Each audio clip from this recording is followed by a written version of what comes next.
Now we want to create a pane of glass in the window frame, but we want to get a little more detail into it. You can continue working from where we left off, or open the file Chapter 3 Windows03.max. In order to create the pane of glass, we're going to use a tool called the Bevel tool. In the Graphite Modeling Tools, make sure you're in the Polygon subobject level. If you don't have access to the Graphite Modeling Tools, make sure the Modify panel in the Command panel is currently active and your model is selected. In the Graphite Modeling Tools, Polygons panel, click on the down arrow next to the Bevel tool and select the Bevel Settings from the drop-down list. By default, it sets the height to extrude out 10 inches and the outline amount to inset -1 inch. This is not what we want. We want to pull back the height and make it a 45-degree edge. Set the height to -1 inch. With a height of -1 inch, that will pull it back in, very similar to the extrude tool. We'll leave the outline set to -1 inch, and this will create a 45-degree bevel.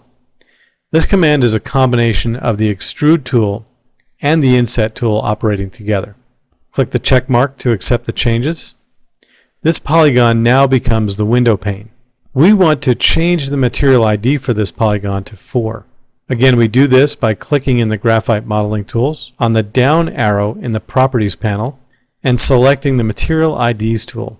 In the Set ID, increment the value until the material ID is 4. Click the spinner until the value is set to 4. Keep the Material ID dialog open.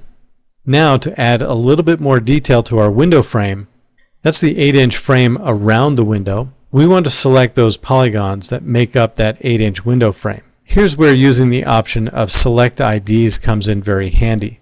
We've already assigned material ID number 2 as we created the geometry for the window frame.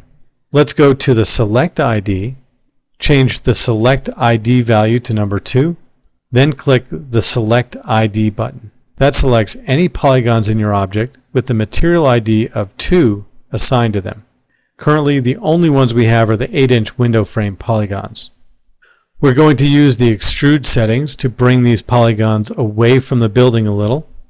In the Graphite Modeling Tools Polygon panel, click the Extrude Settings option under the Extrude drop-down, set the extrude height to +2 inches, and press Enter to make sure that it accepts the value.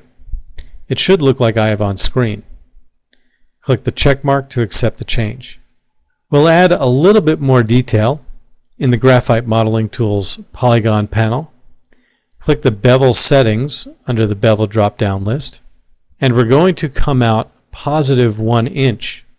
Just delete the negative sign in front of the height and keep the outline amount to -1 inch. That gives us a 45-degree bevel around the outer and inner edges of the window frame. This adds a little bit of extra detail that will help the window frame catch the light when we light our scene. In many cases, adding these simple elements can dramatically increase the visual quality of your rendered scene. Again, +1 inch height, -1 inch outline. Click the check mark to accept the changes and dismiss the caddy. Click the Polygon option of the Graphite Modeling tool to exit the subobject mode. Don't forget to also exit isolation mode if you continued from the previous lesson. Press Ctrl S to save your file, or you may increment your file if you choose to.